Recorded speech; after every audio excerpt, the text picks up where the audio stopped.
Thank you very much, Mr. Weinstein, for doing this interview with the Voice of America. President Trump has recognized Jerusalem as the capital of Israel. Do you think that this decision is going to affect the expectations of the trip of Vice President Pence to Israel? It's a historic trip because it's the first trip since the United States announced the decision to recognize Jerusalem as the capital. It means when the Vice President meets with Israeli officials, when he goes to the Knesset to speak, that they know he and the administration have kept their word on this issue. It means that they clearly understand that it clearly shows greater sympathy to Israel. Ken Weinstein chairs a reputable Washington, D.C.-based think tank that earlier this month presented their prestigious annual 2017 Herman Kahn Award to Vice President Pence in recognition of his service to the United States. You mentioned the address to the Knesset, and this is going to be the first one of a senior U.S. official after President Bush in 2008. And a lot of observers are underscoring the importance of that. Why is this address so important? Well, it's important because it's going to give the Vice President the opportunity to explain U.S. policy to the people of Israel.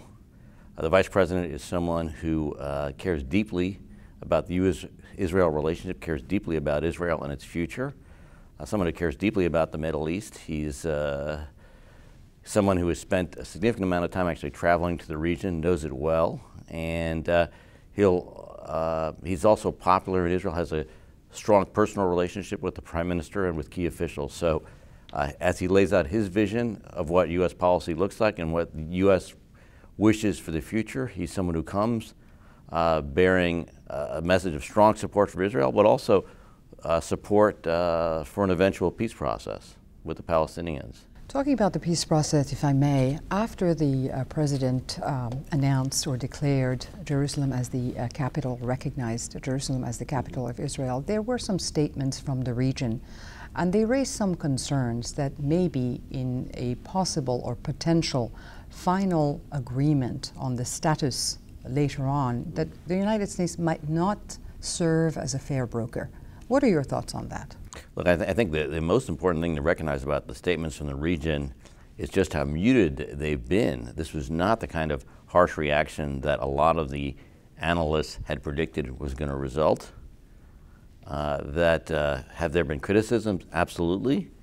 But the criticisms have been stated without the usual Sturm und Drang that usually goes with these kind of statements. And so I think that analysts in the United States and analysts in the region expected a much stronger response, as if the world was coming to an end, and that's not been the case, as we've seen so far. That could change. Look, the president met with President Abbas early on here in Washington, spoke to him, listened to what President Abbas had to say, and at the end of the day, the president and his team have become increasingly frustrated with Mahmoud Abbas's unwillingness in key areas to move forward. They're deeply frustrated by the Palestinian Authority's continued subsidizing of terror that occurs by the government itself to support the families of those who murder Israelis and others in acts of terror. So there's frustration here in Washington with Abbas, and a sense that it's unclear that he's how much of a trusted interlocutor he can be. The president's team has been in the region frequently in the effort led by the president's son-in-law. They've met with key officials, and so I think they're going to continue to try, but it's unclear what the direction actually will be. If I may, I want to turn to Iran. When Vice President Pence accepted the 2017 Herman Kahn Award from the Hudson Institute, he had a speech, and in that speech he had very strong words about Iran and about Iran's seeking a role or a greater role in the Middle East and wanting to expand its influence in the entire Middle East. If you agree with these concerns, why do you think this is dangerous? Well, I think there's deep concern in the United States. There's deep concerns in capitals in Europe, too, about the growing Iranian presence in Syria, obviously the control that Iran has had over the government in Lebanon, the situation in Yemen, There's deep concern that first, the last administration turned a blind eye during the Syrian civil war to growing Iranian presence in Syria, and the Russian-Syrian axis is of deep concern strategically to the United States. Our Sunni allies feel challenged. Israel feels challenged, and we do not see Iran, or the government of Iran, as a modernizing factor in the Middle East, as a factor pointing towards stability or democracy. And so we're concerned about the challenges this poses to our allies, and we're also deeply concerned about the fate of democracy in Iran itself. When visiting Israel, Vice President Pence is undoubtedly going to talk about Iran's threats. One of them is going to be Iran's ballistic missile program. What could realistically be done to stop that program?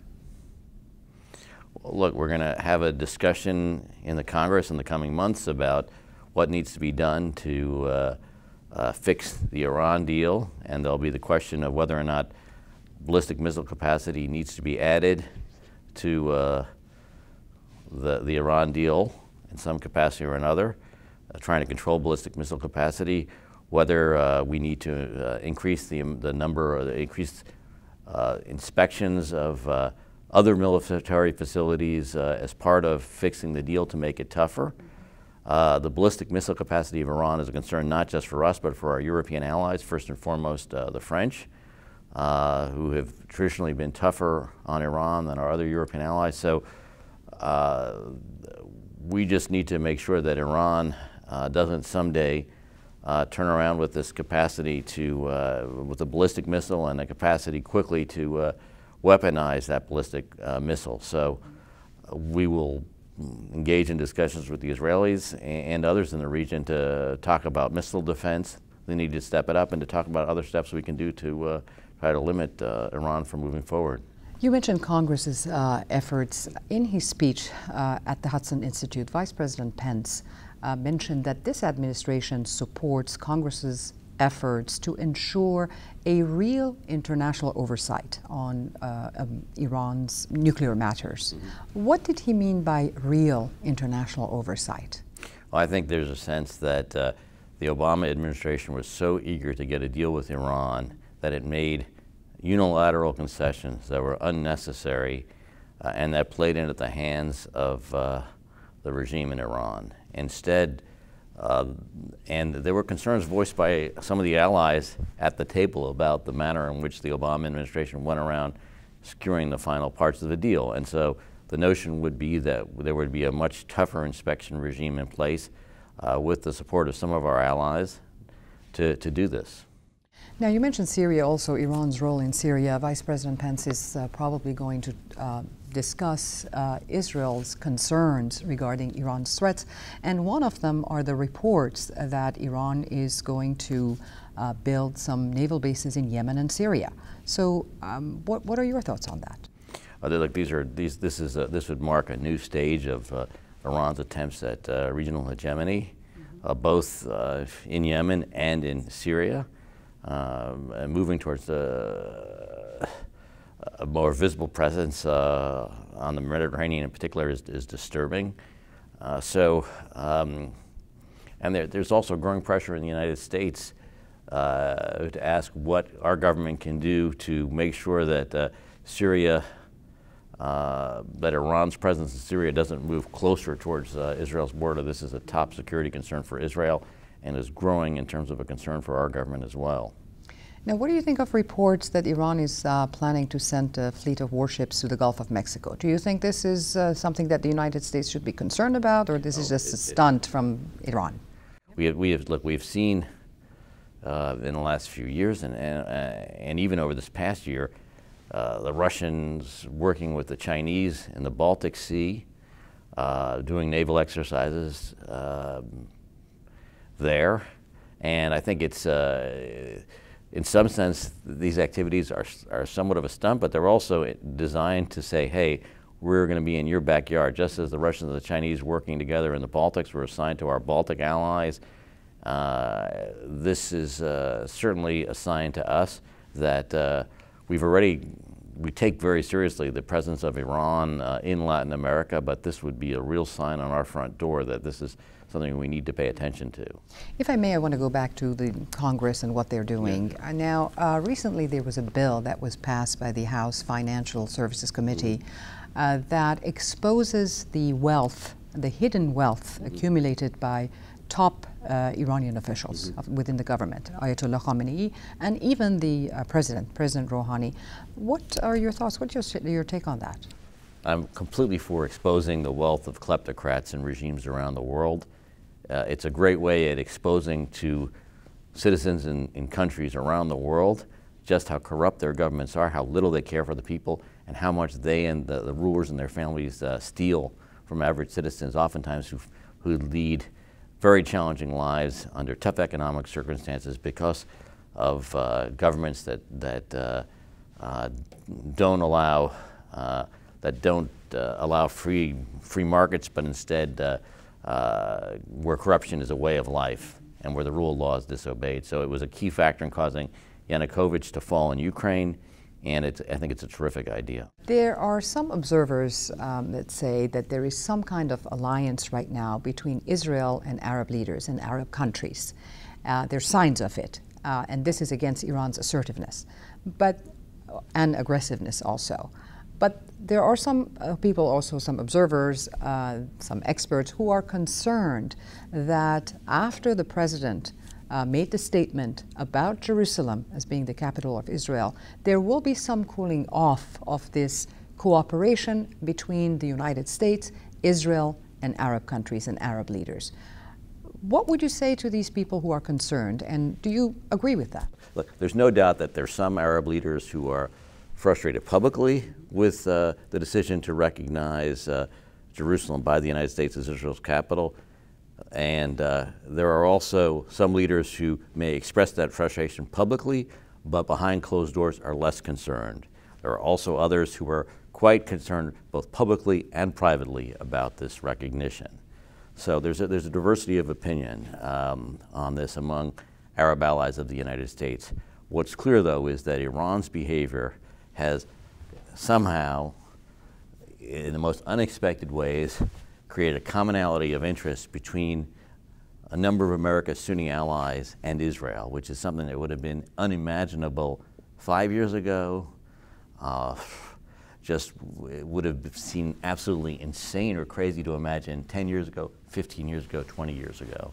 But it's because of Iran's behavior that these Israelis and Sunnis have started to realize that they have some things in common, and I think at the end of the day, paradoxically, will enhance the possibility of Middle East peace because it will lead some of these Sunni regimes to focus less on attacking Israel as their raison d'etre and work on facing the security challenges, the real security challenges they face, which do have to do with Iran and its aggressive behavior.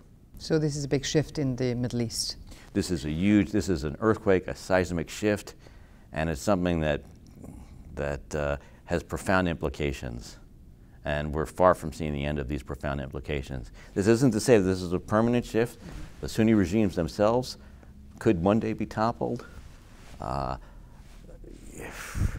so it's hard to tell, but it's certainly something that's clear that's happening, and that's a major shift, and it's a major shift you hear from Arab diplomats when you talk to them privately, Arab leaders when you talk to them privately, Israelis when you talk to them privately, but this is a huge, huge, huge shift.